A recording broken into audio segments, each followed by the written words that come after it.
Captain Sarah Chen stood at the observation deck of Kepler Station, watching the stars. She had been here for 2 years now, commanding the human forces that worked with the Galactic Council. The view never got old. Thousands of stars spread across the black sky like diamonds on velvet. Behind her, the door opened with a soft hiss. Lieutenant James Park walked in holding a data pad. His face looked troubled. "Captain, you need to see this," Park said, handing her the device. Chen took the pad and read the report. It was another peacekeeping mission summary from the Council. The Andromedan colonies in Sector 7 had been pacified after showing aggressive behavior. Chen frowned. That was the third species this month that had supposedly gone violent.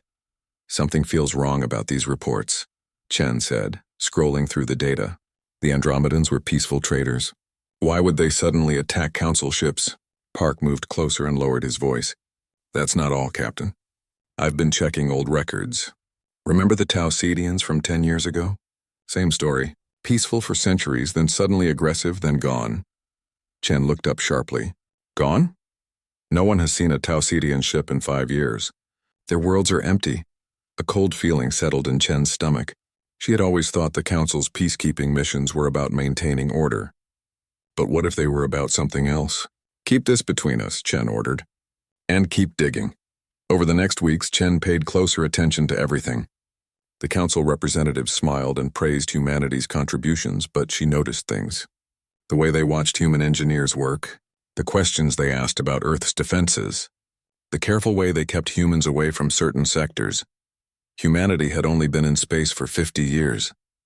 First contact with the Council happened when human ships reached Alpha Centauri. The Council welcomed them, offered trade and protection. Earth accepted gratefully. Compared to the Council's 1,000-year-old civilization, humans were children taking their first steps. But humans learned fast. Very fast. Council technology that took other species decades to understand, humans mastered in years. Human engineers improved designs that hadn't changed in centuries. Human tacticians suggested strategies that Council military leaders had never considered. Chen remembered the conversation she overheard last month between 2 Council members. They thought she didn't understand their language, but humans were good at learning those too. "The humans adapt too quickly," one had said. "Like the Andromedans did," the other replied. "We know what must be done." At the time, Chen thought they meant extra training. Now she wasn't sure. Late one night, Chen worked alone in her office. She had been comparing fleet positions, supply routes, and mission assignments. A pattern emerged that made her blood run cold. Human ships were being spread thin across the galaxy. Earth's defense fleet had been reduced by 60%. All ships sent on vital missions to distant sectors. Her computer chimed. An encrypted message appeared on her screen, source unknown. "They plan to eliminate your species. You have 3 weeks. Trust no one in the Council." Chen stared at the message before it deleted itself. Her hands shook slightly.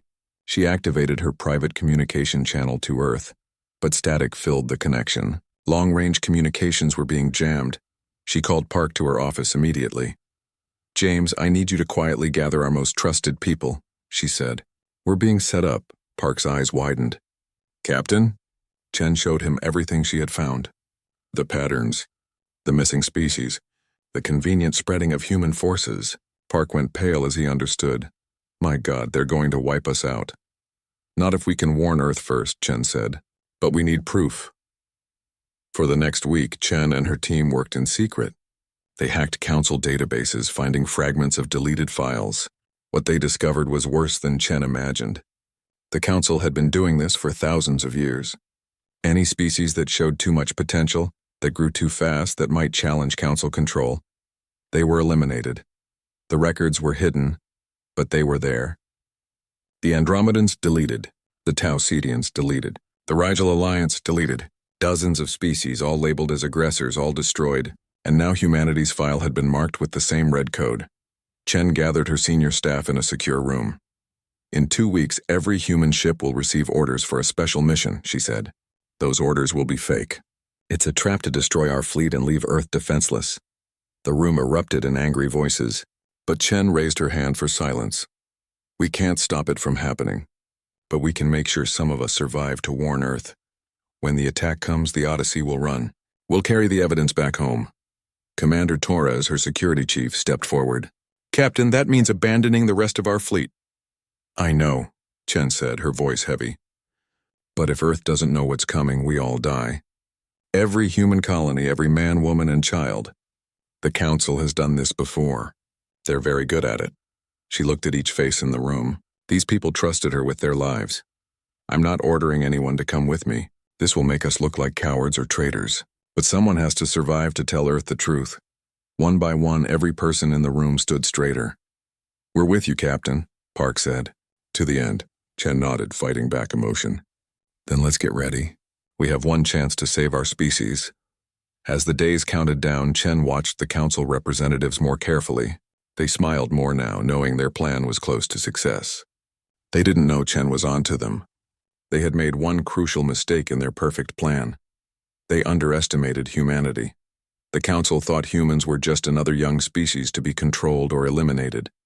They saw the quick learning and adaptation as a threat to be destroyed, but they didn't understand what made humans truly dangerous. It wasn't the technology or the tactics. It was something deeper. Humans had spent their entire history fighting each other on Earth. They knew betrayal. They knew survival. And when pushed to the edge, when facing extinction, humans did something no Council species had ever done. They united completely. Chen looked at the secret files one more time. The Council's attack would come tomorrow. Hundreds of human ships would be ambushed. Thousands of good people would die. But the Odyssey would escape with the truth. She opened her personal log and recorded a message for her family on Earth, though she didn't know if they would ever receive it. Mom, Dad, this is Sarah. By the time you see this, you'll know what happened to our fleet. The Council betrayed us. They've been killing species for thousands of years, and now it's our turn. I'm bringing proof back to Earth. Tell everyone to get ready. Tell them to build ships, weapons, everything they can. The Council thinks we're weak because we're young. They're wrong. They've never faced a species like us. When I get home, when Earth knows the truth, we'll show them what happens when humanity fights for survival. I love you both. See you soon. Chen closed the log and walked to the bridge. Her crew was ready. The trap would spring in 6 hours. The Odyssey's engines were primed for maximum burn. The evidence was secured in multiple backups. Looking at her crew, Chen felt proud. These people were about to become the most important humans in history. They would carry the warning that would save their species. The Council thought they were predators and humanity was prey. They were about to learn how wrong they were. The orders came at 600 hours, just as Chen had predicted. Every human vessel in Council space received the same priority message. There was a large pirate base in Sector 9 that needed immediate action. All human ships were to jump there within the hour for a coordinated strike. Chen read the orders on her command screen, while her bridge crew watched nervously. They all knew what this meant. The trap was closing. All human vessels confirming receipt of orders, Lieutenant Park reported. The fleet is preparing to jump. Chen stood up from her captain's chair. Send confirmation that we received the orders. Tell them our jump drive needs a small repair. We'll be 5 minutes behind the fleet. Park's fingers moved across his console. Message sent, Captain. Those 5 minutes would be the difference between life and death. Chen opened a channel to her ship. All hands, this is the captain. Prepare for emergency jump protocol. Secure all stations. This is not a drill. Around them, space began to shimmer as dozens of human ships activated their jump drives. The Denver, the Tokyo, the Berlin. Ships Chen had served beside for years. Their captains were good people who trusted the Council's orders. They had no idea they were jumping to their deaths. Jump signatures detected in Sector 9, the sensor officer reported. Our fleet is arriving at the target location. Chen moved to the tactical display. Show me. The screen lit up with dots representing human ships appearing in Sector 9. For a moment, nothing happened. Then the screen exploded with new contacts. Hundreds of them. Council warships had been waiting, powered down and hidden behind sensor-blocking fields. My God, someone whispered. The ambush was perfect. Council ships opened fire from all directions. The human fleet, expecting to find pirates, was completely unprepared. Ships exploded in bright flashes. Escape pods were targeted and destroyed. No mercy was given. The Denver is gone, Park reported, his voice shaking. The Tokyo is breaking apart. They're killing everyone.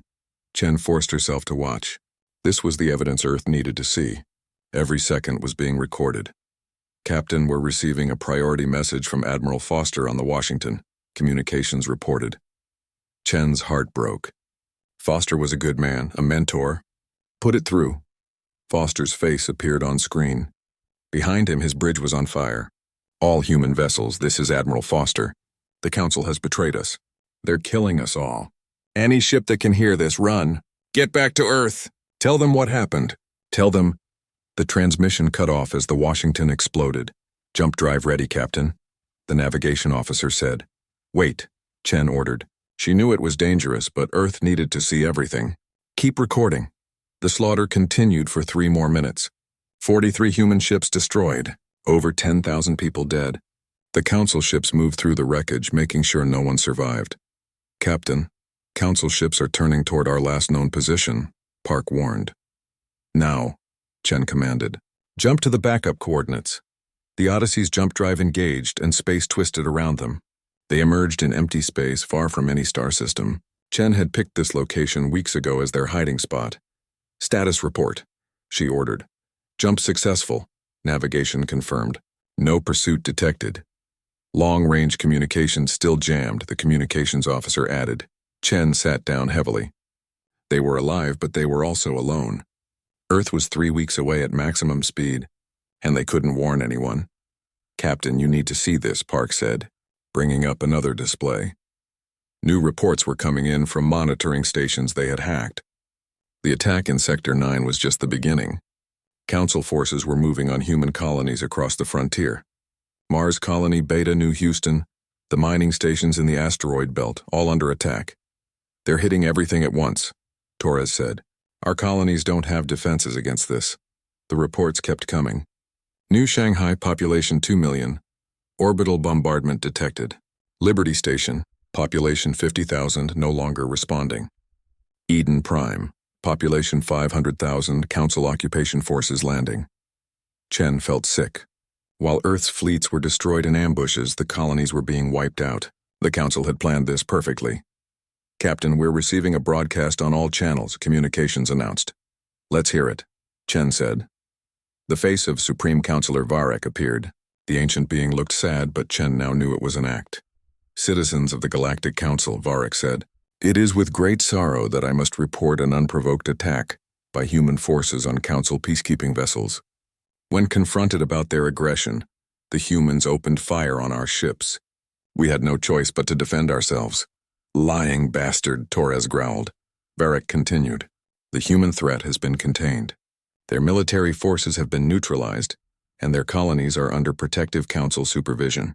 We regret this action was necessary, but the safety of all Council species must come first. The broadcast showed edited footage of human ships firing on Council vessels. Chen recognized it immediately. It was training footage from joint exercises edited to look like an attack. They're rewriting history, Park said. The whole galaxy will think we attacked first, Chen stood up. Not if we get to Earth. Navigation, plot the fastest course home. Engineering, I want every bit of speed you can give us, and Captain. If we push the engines that hard, we might not make it, the chief engineer warned over the comm. If we don't get to Earth in time, humanity won't make it, Chen replied. Do whatever it takes. The Odyssey turned toward Earth and began to accelerate. The ship vibrated as the engines pushed beyond safe limits. Chen gathered her senior staff again. The Council thinks they've won, she said. They've destroyed our fleets and taken our colonies. But they made one mistake. They didn't get all of us, and they don't know that we have the evidence of their past genocides. She brought up Earth on the display. Their beautiful blue home still unaware of the danger. Earth has defense platforms and home fleet, but it won't be enough when the Council comes. They need time to prepare. We're going to give them that time. How? Torres asked. By showing them the truth. Every species the Council destroyed thought they were alone. But humans are different. When we're threatened, we come together. Every nation, every group, every person will unite against this threat. Chen looked at the data they had stolen. And we have something else the Council doesn't know about. I've been in contact with Admiral Reeves before communications were jammed. Earth hasn't been idle these 50 years. We've been building more than the Council knows. Park's eyes widened. The Ghost Fleet Protocol? Chen nodded. It's real. Hidden facilities in the Oort cloud.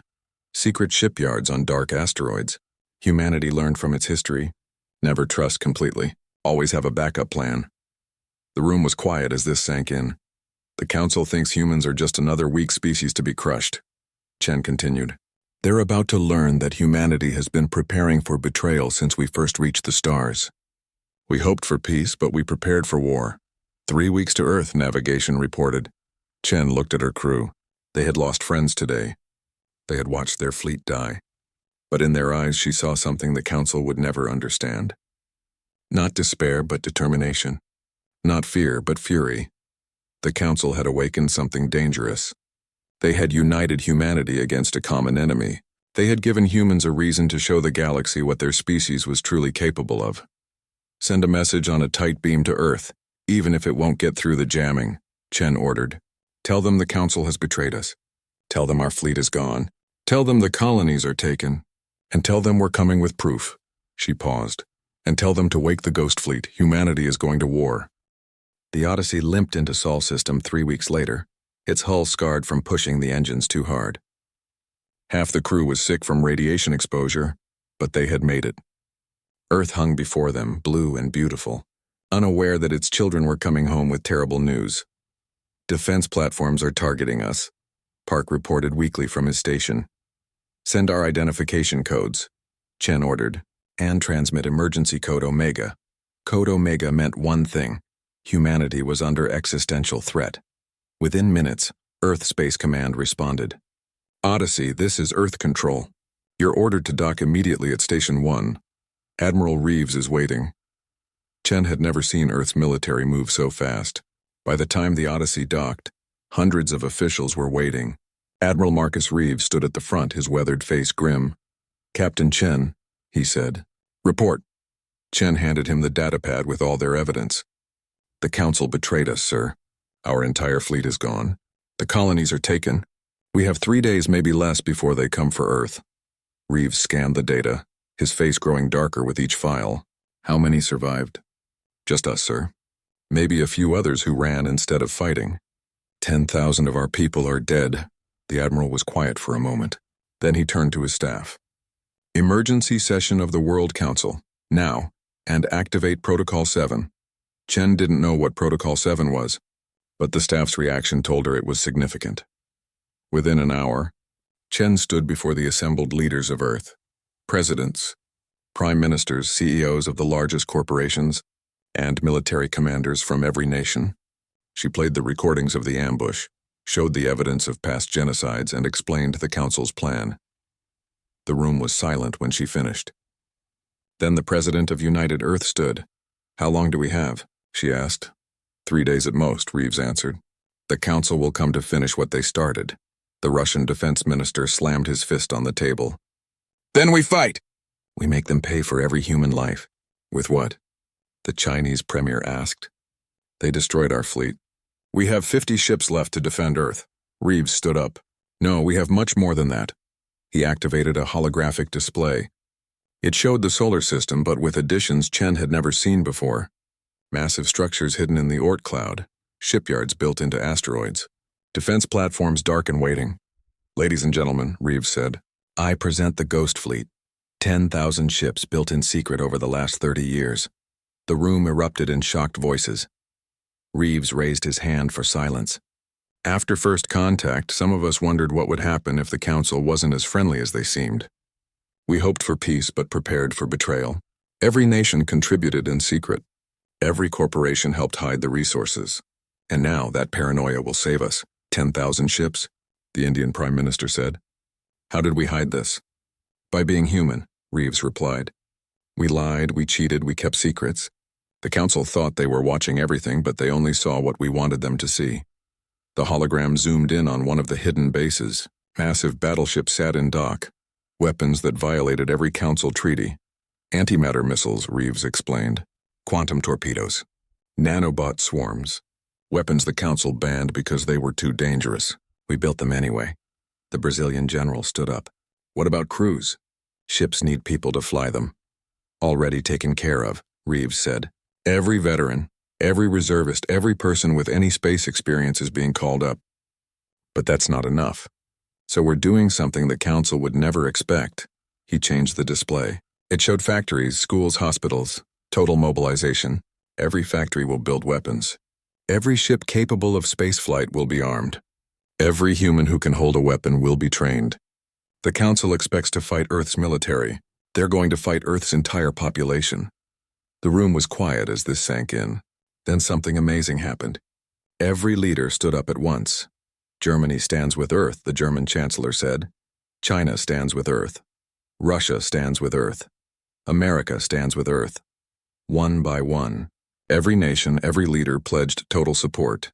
For the first time in human history, there were no separate countries. There was only humanity. Chen watched in awe as Earth transformed. Within hours, every screen on the planet showed the same message. Humanity was at war. The response was incredible. People lined up at recruitment centers. Scientists shared their most secret research. Corporations opened their vaults, pouring resources into the war effort. In orbit, the Ghost Fleet powered up. Ships that had waited in darkness for decades came alive. The Revenge, a battleship twice the size of anything the Council had. The Fury, armed with experimental weapons. The Defiant, fast enough to outrun light itself. But it wasn't just the military that responded. Civilian ships were retrofitted with weapons. Mining vessels became missile platforms. Cargo haulers became troop transports. Even private yachts were armed. Reeves took Chen aside. "Captain, you've seen their tactics. What can you tell us?" "The Council fights by strict rules," Chen said. "Their formations never change. Their tactics are thousands of years old. They won because of superior numbers and technology, not innovation." "And humans?" Chen smiled grimly. "Humans wrote the book on dirty fighting, sir. The Council has never faced an enemy that fights like we do." Reeves nodded. "Then we'll show them how humans wage war." 3 days later, Council sensors detected the approaching fleet. Supreme Counselor Varric sat in his command throne, confident in victory. "How many ships does Earth have?" he asked.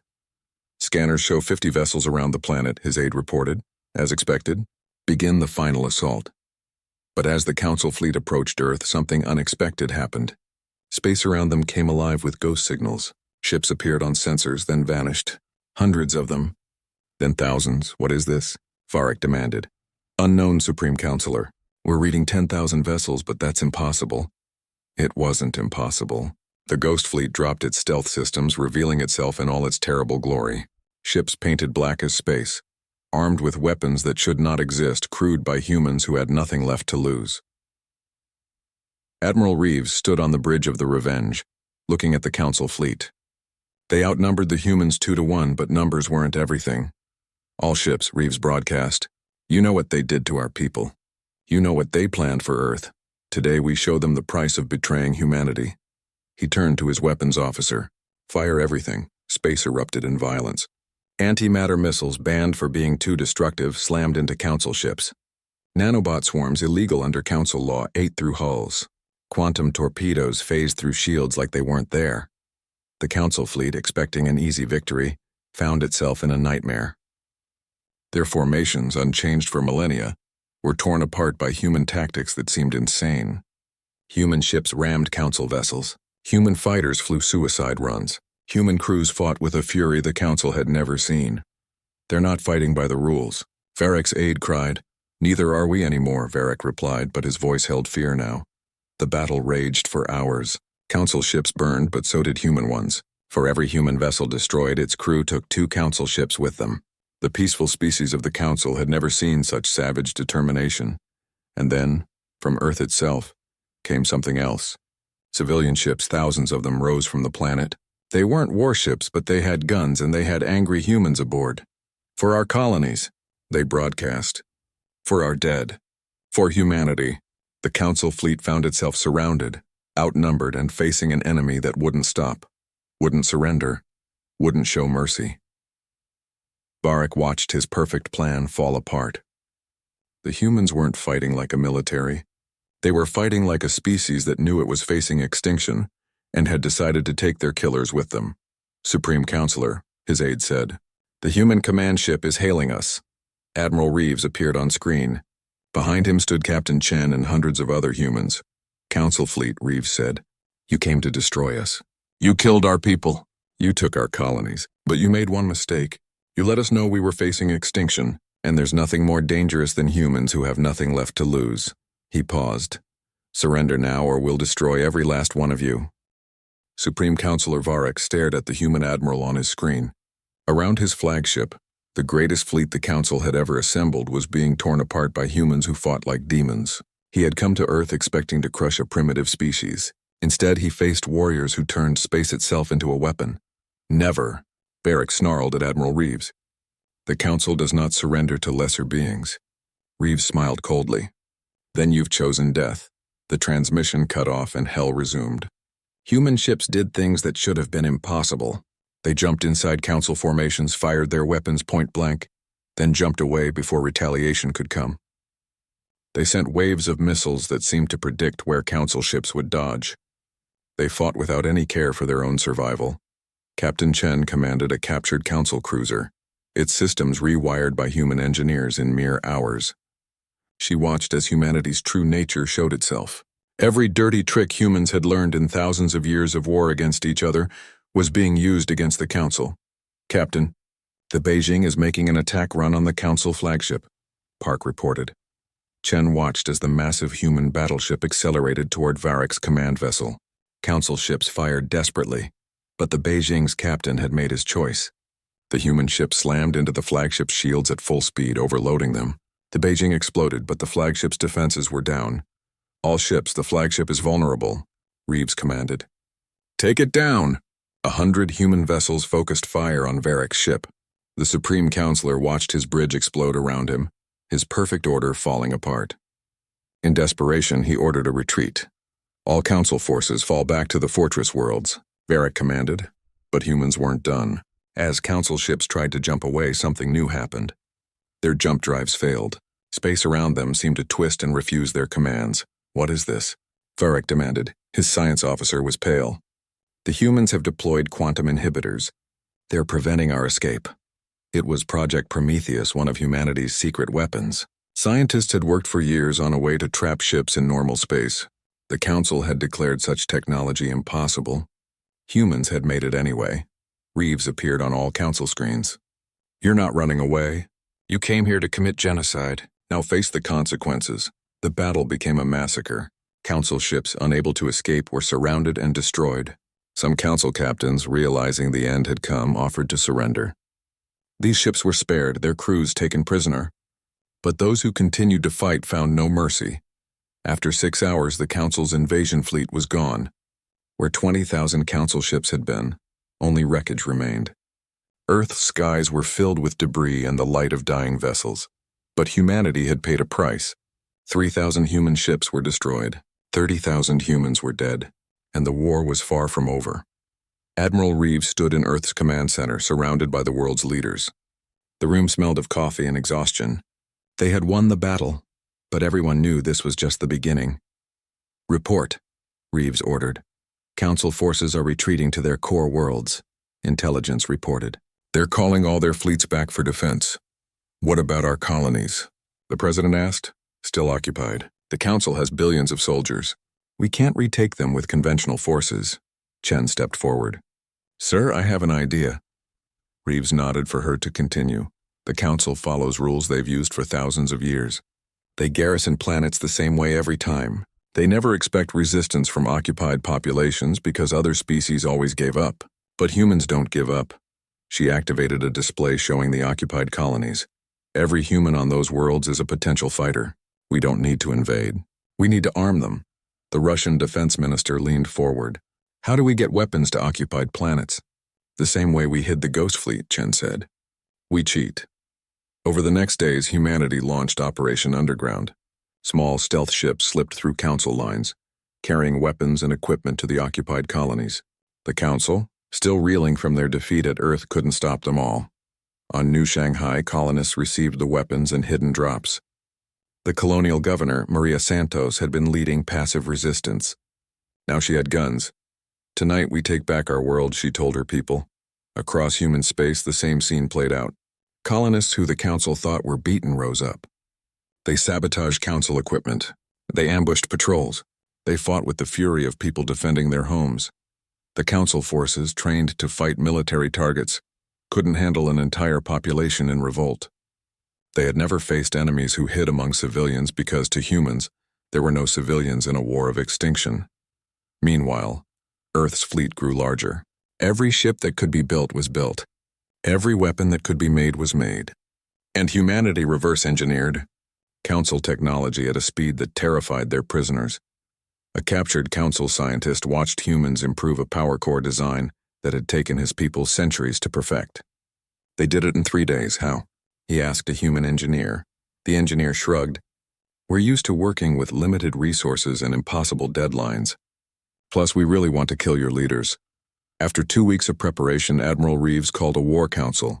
The council is fortifying their core worlds, he reported. They think they can wait us out, that we'll eventually need to negotiate. Will we? Someone asked. Reeves looked around the room. The council committed genocide against dozens of species. They tried to do the same to us. What do you think? The answer was unanimous. No negotiation, no peace. Not until the council was finished. Then we take the war to them, Reeves said. Every world, every fleet, every council member who supported this genocide. We're going to show the galaxy what happens when you try to exterminate humanity. The human fleet, now 15,000 ships strong, prepared to jump. But this wasn't just a military operation. Civilian volunteers crewed support ships. Scientists worked on new weapons. Even children collected scrap metal for the war effort. The council had awakened something in humanity. Not just anger, but unity. For the first time in history, every human worked toward the same goal. Old enemies fought side by side. Rich and poor served together. Earth had become one people, one purpose, one fury. Before the fleet departed, Reeves addressed Earth. The council thought we were weak because we were young. They thought we were divided because we had different nations. They thought we were easy prey because we hoped for peace. They were wrong on all counts. We are young, but that makes us adaptable. We were divided, but that taught us to fight. We hoped for peace, but we prepared for war. Today, humanity goes to the stars not as explorers, but as warriors. We go to end the Council's reign of terror. We go to free the species they enslaved. We go to ensure this never happens again. He paused, looking directly at the camera. To the Council watching this, you started this war. We're going to finish it, and when we're done, the galaxy will remember what happens when you betray humanity's trust. The fleet jumped as one, 15,000 ships vanishing into hyperspace. Their destination, the Council Fortress worlds, where the leadership hid behind what they thought were impregnable defenses.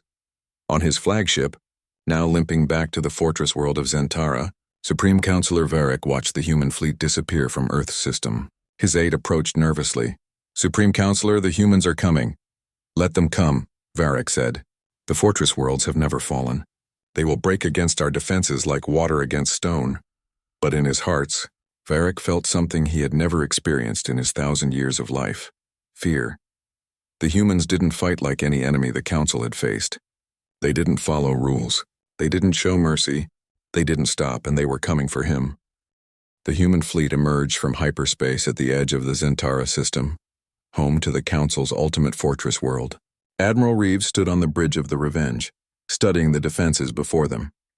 3 layers of shield platforms, thousands of automated defense stations, 1 million Council warships waiting.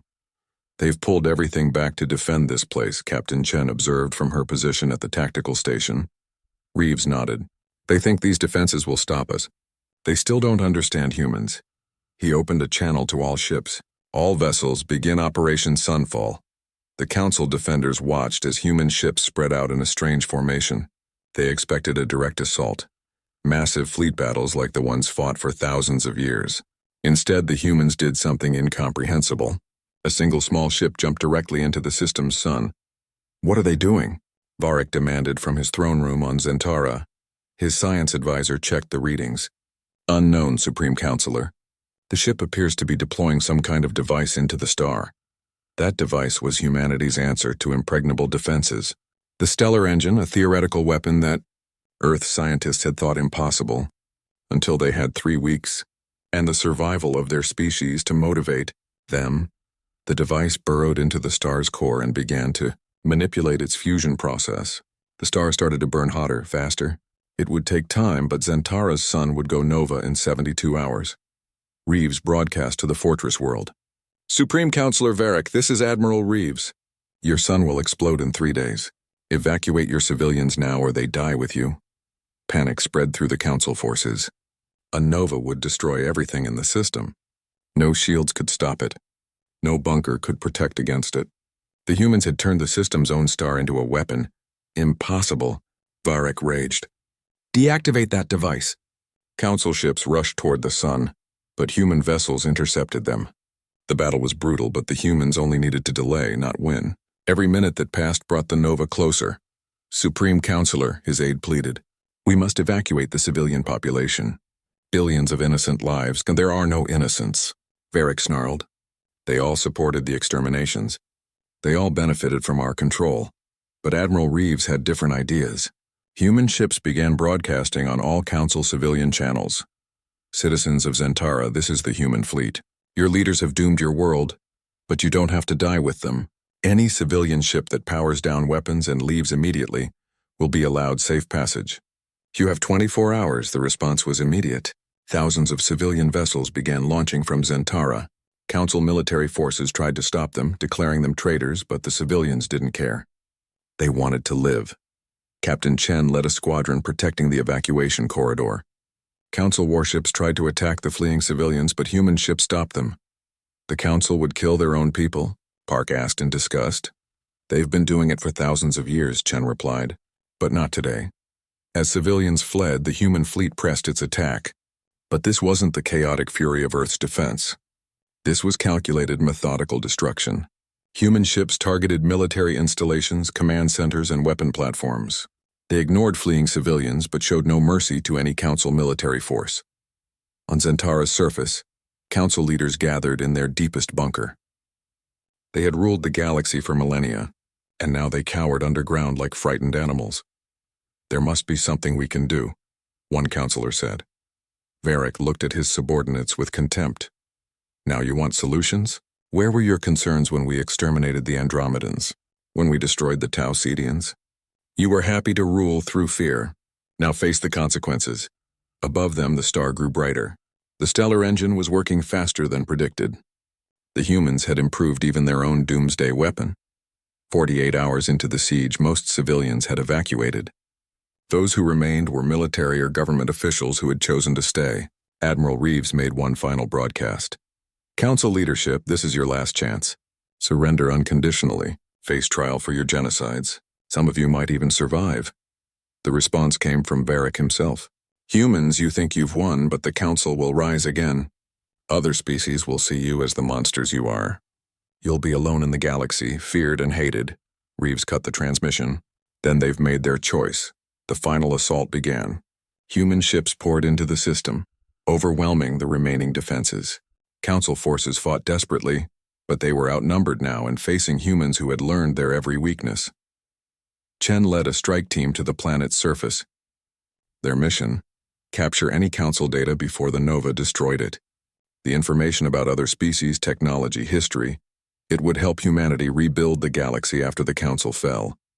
The surface of Zentara was chaos. Council forces fought to the last, but human Marines pressed forward relentlessly. Chen reached the central archives and began downloading everything.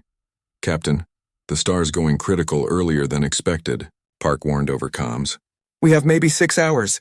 Chen grabbed what she could and ordered evacuation. As her shuttle lifted off, she saw the magnificent cities of Zentara, centers of culture and knowledge for thousands of years. In hours, they would be ash. But she also remembered the recordings of the Andromedans begging for mercy as Council ships burned their worlds. She remembered the empty Tausetian colonies. She remembered 10,000 humans dying in ambush. No mercy for genocides, she said quietly. The human fleet pulled back to safe distance. On the Council flagship, Varric stood with his remaining loyalists. They had refused evacuation, refused surrender. They would die with their empire. Any regrets? His aide asked. Varric looked at the brightening star. Just one. We should have killed all the humans the day we met them. The star went nova at 1847 hours Earth time. The explosion was visible from 100 light-years away. The fortress world of Zentara, center of Council power for 10,000 years, was vaporized in seconds. Every military installation, every weapons platform, every Council leader who had refused to leave, all reduced to atoms. The human fleet watched in silence. There was no celebration. They had done what was necessary, but taking billions of lives, even enemy lives, weighed on them. Admiral Reeves addressed his fleet. "Remember this day. Remember what we had to become to survive. We didn't want this war, but when it came, we finished it. Let the galaxy know. Humanity seeks peace. But if you bring us war, we'll bring you extinction." In the weeks that followed, the remaining Council worlds surrendered one by one. Without their leadership, without their military, they had no choice. Human forces occupied their planets, but not as conquerors. Instead, they began something unexpected. Captain Chen, now Admiral Chen, oversaw the integration. Council species who had supported genocide faced trials. But civilians, especially those from species forced into the Council, were offered a choice: join a new galactic community as equals, or go their own way in peace. Many species revealed they had been conquered by the Council long ago, forced to participate or face extinction. These beings wept with relief when humans offered them freedom. 1 year later, the human Commonwealth was established. Unlike the Council's rule through fear, the Commonwealth offered mutual defense and equal representation. Species that had hidden for centuries came forward. Hoping to join, Admiral Reeves, now retired, stood with Chen at a memorial on Earth. It listed every human killed in the Council War, but also every species the Council had exterminated. Was it worth it? Chen asked. Becoming what we became? Reeves looked at the stars. The Council gave us no choice. They thought our youth made us weak, but it made us flexible. They thought our divisions made us vulnerable, but they taught us to fight. They thought we'd roll over and die like every other species they destroyed. He paused. Instead, we showed them what humans do to those who threaten our existence. We united, we fought, and we made sure there was nothing left alive of their empire. Now we can build something better. Chen nodded. The galaxy would remember. When the Council betrayed humanity, Earth's fleet had arrived. And of those who had tried to exterminate humanity, they had left nothing alive. The memorial's inscription read, "To those who died, we remember. To those who threatened our existence, let the empty fortress world serve as warning. Humanity extends its hand in friendship, but that hand can also become a fist. Choose wisely." Among the stars, human ships now patrolled not as conquerors, but as protectors. The Commonwealth grew stronger each day, and every species in the galaxy knew one truth: never, ever betray humanity's trust. Because when humanity comes for you, they leave nothing alive.